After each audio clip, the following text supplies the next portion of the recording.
This podcast, brought to you by Anchor, is currently non-profit making and is based on the second edition coursebook on international history from 1870 to 1945 for Cambridge International AS Level History.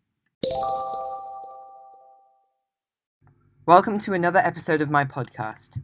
Today we will be listening to me going over the Spanish Civil War. First, let's begin with the role of Germany. Adolf Hitler told General Francisco Franco on 26th of July 1936 that Germany would support his rebellion. This is because Hitler believed that providing military aid to the nationalist army would give him the opportunity to test out his commanders, weapons, and tactics. He also hoped to form friendly relations with Italy and Spain with the aim of forming an alliance in the impending war. They transported men, planes, tanks, and munitions via Portugal. Germans helped nationalists from the air with bombing.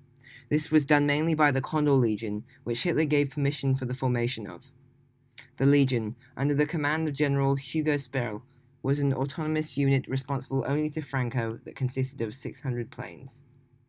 In September 1936, a non-intervention agreement was drawn up in London and signed by 27 countries, including Germany, Britain, France, the Soviet Union, and Italy. Despite this agreement, Hitler continued to give aid but attempted to disguise this by sending the men, planes, tanks, and munitions via Portugal. Germany was perhaps the most significant in its impacts and involvement in the Spanish Civil War. While a total of 19,000 Germans served in the Spanish Civil War, they were essential in the overall victory of the nationalists. Blitzkrieg tactics, consisting of dive-bombing towns, were carried out by the Luftwaffe of the Condor Legion and were incredibly important, often occurring in Guernica. Therefore, while Germans helped nationalists from the air, they also benefited from the experience, which was beneficial to the Nazis' war tactics in World War II. Of the 19,000 Germans who served in the Spanish Civil War, 298 were lost, with 173 killed by the enemy. This included 102 aircrew, 27 fighter pilots, and 21 anti-aircraft crew. The Condor Legion lost 72 aircraft to enemy action. Another 160 were lost in flying accidents. Italy also supported the nationalists alongside Germany. They provided 60,000 soldiers, including 20,000 Italian army members. Mussolini and Franco were supporters of the Catholics and created religious propaganda against the Republicans, who were accused of some attacks on nuns and priests. Mussolini had promised the nationalists 10,000 rifles, 10,000 hand grenades, and 1,000,000 pesetas in cash in the event of a military uprising. However, on the outbreak of the Civil War, Mussolini failed to provide immediate aid. Although, a week of negotiations passed and he agreed to sell the nationalists 12 Savoia S-81 bombers. Mussolini continued to give aid to nationalist forces during the first 3 months of the non-intervention agreement, as he sent 90 Italian aircraft and refitted the cruiser Canaris, the largest ship owned by the nationalists.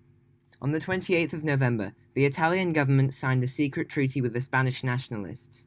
In return for military aid, the nationalists agreed to allow Italy to establish bases in Spain if there was a war with France. Over the next 3 months, Mussolini sent to Spain 130 aircraft, 2,500 tons of bombs, 500 cannons, 700 mortars, 12,000 machine guns, 50 Whippet tanks, and 3,800 motor vehicles. The Italians also played a prominent role in the Guadalajara offensive. Mussolini insisted that his forces should be used as a single unit, but General Francisco Franco was unhappy about this, as he wanted the Italians dispersed among his own Spanish units.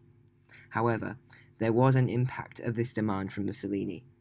The Republicans held the nationalists for over a week before launching its own counter-offensive on the 18th of March.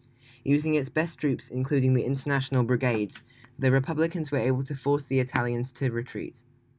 During the failed offensive at Guadalajara, the Italians had 400 killed, 1,800 wounded, and had 500 men taken prisoner.